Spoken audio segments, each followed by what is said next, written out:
যোৱাকালি এখন ৰাজহুৱা মিটিঙত পৃথ্বীনাৰায়ণ দেৱমেশ নামৰ এই ব্যক্তিগৰাকীয়ে NLFB যিটো দ্বিতীয় ফাউণ্ডেশ্যন যিটো এটা বক্তব্যতে ৰাখিছে খুবেই দুখজনক আৰু BTCত বসবাস কৰাৰ লগতে অসমত বসবাস কৰা আমি এজন সাধাৰণ নাগৰিক হিচাপে খুবেই দুখ কৰিছোঁ। এই পৃথ্বীনাৰায়ণ দেৱমেশ ডাঙৰীয়াক আজি মই এই প্ৰেছ মিটৰ দ্বাৰা এটা কথা ক'ব খুজিছোঁ। আচলতে আপুনি কোচ ৰাজবংশী নে আপোনালোকে বড়ো? কাৰণ সময় অপেক্ষে 2014, 11, 15 পৰা কেতিয়াবা কানি আপুনি কোচৰ ৰজা আৰু কেতিয়াবা কানি আপুনি বড়ো ত্ৰাণকৰ্তা। আচলতে পৃথ্বীনাৰায়ণ দেৱমেশ ডাঙৰীয়া আপোনাৰ জাতিগত আইডেণ্টিটিটো কি? এইটো প্ৰথম প্ৰশ্ন আপোনাৰ। দ্বিতীয় কথা, যোৱা যি ফাউণ্ডেশ্যন যিটো মিটিং আছিলে তাত পৃথ্বীনাৰায়ণ দেৱমেশ ডাঙৰীয়া কৈছে যে BTC হওক বা অসমত বসবাস কৰা যিখিনি ট্ৰাইবেল বেল্ট ব্লকৰ মাটিত নন ট্ৰাইবেল মানুহে বসবাস কৰি আছে তেওঁলোকে গোলামৰ নিচিনা তাত বসবাস কৰিবলৈ তেওঁক জনাইছে। তেওঁ এটা কথা জানে নাজানে যে গোলাম শব্দৰ যে স্লেভাৰী ৱৰ্ডটোৰ অৰ্থটো কি তেওঁ জানেনে? আজি যিবিলাক মানুহ ট্ৰাইবেল বেল্ট ব্লকত বসবাস কৰি আছে যাৰ কোনো ধৰণৰ সংজ্ঞা বা তাৰ কোনো সমাধান আজিলৈকে না আইনৰ দ্বাৰা দি না চৰকাৰৰ দ্বাৰা দি বেল্ট এণ্ড ব্লকৰ মাটিৰ কোনো সীমা নিৰ্ধাৰণ আজি কৰিব নোৱাৰাৰ কাৰণে বিভিন্ন ঠাইত গুৱাহাটী হাইকোৰ্ট বা বিভিন্ন জাগাত কেছবিলাক চলি আছে। এই পৃথ্বীনাৰায়ণ দেৱক মই ক'ব খোজো যে বড়ো জনগোষ্ঠী হওক বা কোচ ৰাজবংশী জনগোষ্ঠীয়ে কোনোবা যদি অসমত বসবাস কৰা প্ৰকৃত ভাৰতীয় নাগৰিকে যদি সেই মাটিত যদি বসবাস কৰে সেই কোচ ৰাজবংশী হওক বা বড়ো জনগোষ্ঠীয়ে তেওঁলোকক গোলাম হিচাপত ব্যৱহাৰ কৰে নেকি? মই তেওঁক প্ৰত্যক্ষভাৱে প্ৰশ্ন কৰিছোঁ যে বড়ো জনগোষ্ঠীৰ যিটো আইডেণ্টিটি, তেওঁলোকৰ যিটো কালচাৰেল, তেওঁলোকৰ মানুহৰ যিটো নেচাৰ, সেই নেচাৰে সেই বড়ো জনগোষ্ঠীক বাহিৰে অন্যান্য জাতি জনগোষ্ঠীক তেওঁলোকে গোলাম বা অন্যান্য ৰূপত তেওঁলোকে সন্নিৱিষ্ট কৰে নেকি? প্ৰথম প্ৰশ্নৰ উত্তৰ তেওঁ দিব লাগিব। দ্বিতীয় কথা, যে অসমত বসবাস কৰা যিখিনি বৈধ নাগৰিক, ভাৰতীয় নাগৰিক, সেইসকল মানুহক ট্ৰাইবেল বেল্ট ব্লকৰ আলম লৈ তেওঁ যে গোলামগিৰি কথাষাৰ কৈছে, এটা কথাই আজি অসম চৰকাৰ আৰু BTCৰ শ্ৰী প্ৰমোদ বড়ো ডাঙৰীয়াক মই অনুৰোধ কৰিছোঁ, এই পৃথ্বীনাৰায়ণ মেশে সময় সাপেক্ষে EPPL, সময় সাপেক্ষে BPF আৰু সময় সাপেক্ষে হীৰা হৰেৰে কাম কৰা এই ব্যক্তিজনে BTCত পুনৰবাৰ BTC আৰু BTRৰ পিছত আমাৰ BTRত এইবাৰ পুনৰবাৰ NLFBৰ নামতে হওক অন্যান্য জাতি জনগোষ্ঠীৰ নামত পুনৰবাৰ এটা তেজৰ ৰাঙলী কৰি চেষ্টা কৰাৰ কাৰণে তেওঁ জাতিগত সংঘৰ সৃষ্টি কৰাৰ কাৰণে আৰম্ভ কৰিছে। সেয়ে অসমৰ মুখ্যমন্ত্ৰী ডাঙৰীয়া হিমন্ত বিশ্ব শৰ্মা ডাঙৰীয়া আৰু BTR শ্ৰী প্ৰমোদ বড়ো ডাঙৰীয়াক মই আহ্বান কৰিছোঁ, অতি সোনকালে পৃথ্বীনাৰায়ণ দেৱমেশ ডাঙৰীয়াৰ এই প্ৰতিটো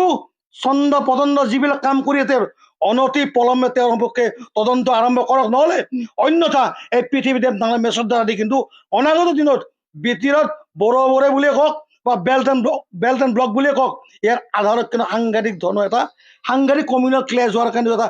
আৰম্ভণি কৰিছে। 2 নম্বৰ কথা, এই পৃথ্বীনাৰায়ণ দেৱমেশ ডাঙৰীয়াই সেই ট্ৰাইবেল বেল্ট ব্লকৰ মাটি 2019 চনতে নৰ্থ ইষ্ট হেৰিটেজ ফাউণ্ডেশ্যনৰ নামত গুৱাহাটী হাইকোৰ্টত 450 বিঘা মাটিত আমাৰ অবড়ো মানুহখিনি বা নন ট্ৰাইবেল মানুহখিনি বসবাস কৰা বুলি ট্ৰাইবেলৰ তাতে কেছ কৰি দিয়ে। তাৰমানে এনেকুৱা কথা নেকি যে হাইকোৰ্টত প্ৰমাণিত নোহোৱা যিখিনি 450 বিঘা মাটিত যিখিনি নন ট্ৰাইবেল মানুহে বসবাস কৰি আছে এতিয়াও তাৰমানে তেওঁৰ মতেদি এই মানুহখিনি গোলাম নেকি? আৰু কোনটো সংস্কৃতি, কোনটো ভাৰতীয় সংস্কৃতিত, কোনটো বড়ো জনগোষ্ঠীত, কোন কোচ ৰাজবংশী জনগোষ্ঠীত কোনোবা জাতিক গোলাম কৰা বুলি শব্দ আছে তাৰ বিশ্লেষণ তেওঁ দিব পাৰিবনে? সেইকাৰণে পৃথ্বীনাৰায়ণ দেৱ ডাঙৰীয়াক প্ৰত্যাহ্বান জনাইছোঁ, যদি 24 ঘণ্টাৰ ভিতৰত যদি আপুনি যদি এই গোলাম শব্দটো উঠাই নলয় তেনেহ'লে 24 ঘণ্টাৰ পিছত আপোনাৰ ঘৰৰ পৰা এই বাচুগড়ৰ পৰা আৰম্ভ কৰি ক'তো আপোনাক ওলাবৰ ব্যৱস্থা কৰি দিম। কাৰণ কিয়? গণতান্ত্ৰিক পদ্ধতিতে আপোনাৰ বিৰুদ্ধে তীব্ৰ প্ৰতিবাদ অৱৰো সুৰক্ষামে কৰিব। কাৰণ আপুনি এই বিগত BTC আৰু BTRৰ এই শান্তিময় পৰিৱেশৰ মাজত আপুনি NLFBৰ নাম লৈ ৰাজনীতিকৰণ কৰি কেনে গোলাম, ট্ৰাইবেল বেল্ট এণ্ড ব্লক এই বিভিন্ন কথা কৈ মানুহখিনি পুনৰবাৰ উত্তেজিত কৰি ৰাজনৈতিকভাৱে আপোনাৰ মুনাফা হাসিল কৰি কেনে আমাৰ মানুহক বিতাড়িত কৰি সম্পূৰ্ণভাৱে আপোনালোকে এটা নতুন প্ৰক্ৰিয়া আৰম্ভ কৰিছে। আমি BTR আৰু BTCক লৈ কেনে অৱৰো সুৰক্ষা আমি আমাৰ সাংঘাতিক প্ৰতিবাদ আছে। আমি বড়ো জনগোষ্ঠী বিৰোধী বুলি কোনোদিন কোৱা নাই। আমি আমাৰ BTCত আমাৰ ৰাইটটোৰ যিখিনি আমাৰ ফাণ্ডামেণ্টেল ৰাইট আছে সেইখিনি অধিকাৰৰ কাৰণে যুদ্ধ কৰিছোঁ। আমি জেনেৰেল বড়ো বিৰুদ্ধে যুদ্ধ কৰা নাই, আমি চিষ্টেমৰ বিৰুদ্ধে যুদ্ধ চলি আছে গতিকে পৃথিৱীৰ দেৱ আৰু এটা প্ৰশ্ন কৰোঁ খুব দৰকাৰী আৰু সাংঘাতিক গুৰুত্বপূৰ্ণ আজি অসমৰ ডিজিপি মহোদয় ভাস্কৰজী মহন্ত ডাঙৰীয়াক এটা কথা মই স্পষ্ট ক'ব খোজো এই পৃথিৱীৰ দেৱ মেছ ডাঙৰীয়াই যোৱাকালি ফাউণ্ডেশ্যনক কৈছে যে নাগালেণ্ডত AK-47 কিনিব গ'লে 4 লাখ বা 5 লাখ টকা আৱশ্যক হয় মই প্ৰশ্ন কৰিছোঁ যে আপুনি কেনেকৈ জানে নাগালেণ্ডত যে AK-47 আপোনাৰ কি কয় 4 লাখ 5 লাখ টকাত পায় অনতিপলমে অসমৰ প্ৰশাসন ব্যৱস্থাই অনতিপলমে তদন্ত কৰিব লাগে যে পৃথিৱীনাথ দেৱ মেছ ডাঙৰে কেনেকৈ নাগালেণ্ডৰ মিজোৰামত তেওঁ AK-47 মানস্ত্ৰবিলাক যে তাতে পায় তেওঁ খবৰ কেনেকৈ পাব খোজো প্ৰমোদ বড়ো ডাঙৰে BTR চিফ এই BTCৰ যিখন সচিবালয় গেটত যে অসমীয়া ভাষাটো আছে এই ভাষাটো যে তাৰ পৰা নোহোৱা কৰি যে অন্যান্য ভাষা সন্নিৱিষ্ট হৈছে আপোনাক একান্তভাৱে অন্তিমবাৰে অনুৰোধ কৰিছোঁ কাৰণ কিয় 2020 চনত কিন্তু BTCৰ প্ৰত্যেকটা জাতি জনগোষ্ঠীক লগত লৈ আপুনি কিন্তু এটা সদভাৱ লৈ কেনে BTR চিফ হৈছে য'ত আমাৰ BTCৰ 70% মানুহ অনমৰ মানুহখিনি কৰি আপোনাক প্ৰত্যক্ষ পৰোক্ষভাৱে আপোনাক কিন্তু ভোট দি কেনে বিজয় অৱশ্যে BTC বনাই কিয় জানে আপোনাক কেৱল মাত্ৰ আপোনাৰ চিন্তাধাৰাক এটা প্ৰকৃত এটা চিন্তাধাৰা এটা একগত হৈ কেনে মানুহখিনিক এটা ভাল BTR এটা মূল্যায়ন কৰোঁ বুলি আপোনাৰ সেয়ে প্ৰমোদ বড়ো ডাঙৰীয়াক অনুৰোধ কৰিছোঁ অনতিপলমে BTCৰ সচিবালয় অন্তত এই BTCত বসবাস কৰা অসমৰ আই মাতৃ সকলো সন্তানৰ স্বাৰ্থত অন্তত আপোনাৰ মেণ্টেলিটি আপোনাৰ ভাষা চিন্তাৰ ভাল ব্যক্তিত্ব এটা পৰিচয় দিয়াৰ স্বাৰ্থত অনাগত অন্তত এসপ্তাহৰ ভিতৰত আপুনি নতুনকৈ সন্নিৱিষ্ট অবড়ো ভাষা আমাৰ যিখিনি মাতৃভাষা আছে অসমীয়া ভাষাটো সন্নিৱিষ্ট কৰি BTCৰ তথা অসমৰ প্ৰত্যেকজন ব্যক্তিৰ অন্তৰ আপুনি এজন সকলো জাতি জনগোষ্ঠী আৰু অসমীয়া জাতি গঠনৰ প্ৰক্ৰিয়াত প্ৰমোদ বড়ো ডাঙৰীয়া এজন যাতে প্ৰকৃত এজন অসমীয়া নাগৰিক হিচাপে প্ৰতিপন্ন কৰে তাৰে আহ্বান কৰিলোঁ আপোনাক পৃথিৱীনাৰায়ণ দেৱ মেছৰ দ্বাৰা দিয়ে NDFB BLT ছাপ্লাই হৈছিল কাৰণ কিয় আৰু সেই NDFB BLT কিন্তু মধ্যস্থতাকাৰী পৃথিৱীনাৰায়ণ দেৱে কিন্তু আজি হৈছে তাৰমানে এনেকুৱা নেকি এটা সময়ৰ অস্ত্ৰজনজনী ঘটাই কেনে তেওঁলোকক অস্ত্ৰ সংৰক্ষণ কৰাৰ বিনিময়ত ইয়াত মধ্যস্থতাৰ নাম লৈ কেনে বা লোৱাৰ কাৰণে মাৰণাস্ত্ৰ ডিষ্ট্ৰিবিউট কৰি কেনে তেওঁলোকক এই মূল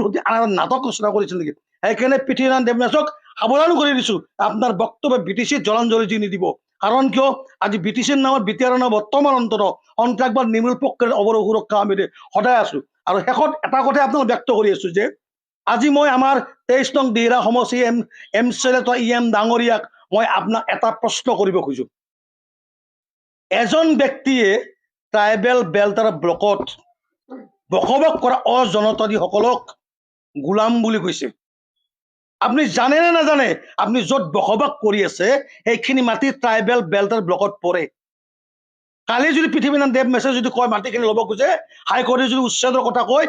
এই দক্ষিণ বাস্কাৰ উত্তৰ বাস্কাৰ মধ্য বাস্কাৰ মাটিখিনি কিন্তু চৰকাৰীভাৱে কিন্তু ট্ৰাইবেল বেল্ট আৰু ব্লকত পৰে তাৰ মানে ঘনশ্যাম দাস ডাঙৰীয়া EM ডাঙৰীয়া তাৰমানে পৃথিৱীনাৰায়ণ দেৱ মেছে কোৱাৰ নিচিনা আপুনিও তেওঁলোকৰ গোলামগিৰি কৰিব লাগে আপুনি পৃথিৱীনাথ দেৱ মেছৰ নিচিনা ব্যক্তি এজনে অবড়ো মানুহখিনিক নন ট্ৰাইবেলখিনিক গোলামগিৰি কৰাৰ কাৰণে অসাংবিধানিক কথাবিলাক ক'ব খুজিছে আপুনি নিমাত হৈ কেৱল মাত্ৰ ৰাজনৈতিক কুচকাবাজ কৰি তাত একো কৰা নাই সেয়ে কৈছোঁ আপোনালোকৰ চেয়াৰমেনবিলাকক সোধক VCD চেয়াৰমেন TCLC চেয়াৰমেন তেখেতক সোধক যে আপোনালোকে য'ত বসবাস কৰি আছে ট্ৰাইবেল বেল্ট এণ্ড ব্লকৰ বৰ্তমান মাটিখিনি আপোনালোকৰ আইনীভাৱে কিন্তু স্পষ্টীকৰণ হোৱা নাই আমি কথা স্পষ্ট আপুনি 24 ঘণ্টাৰ ভিতৰত যদি এই নন ট্ৰাইবেল মানুহখিনিক লৈ পৃথিৱীনাৰায়ণ দেৱ মেছে কৰা বক্তব্য যদি পুনৰবাৰ যদি একবাৰো যদি প্ৰতিবাদ কৰি যদি আপুনি গোলাম শব্দটো স্লেভাৰী ৱৰ্ডত প্ৰতিবাদ নকৰে আমিও জানিম যে আপোনাৰ ৰাজনৈতিক চিন্তাধাৰাই আপোনাক গোলাম হ'বলৈ বাধ্য কৰাইছে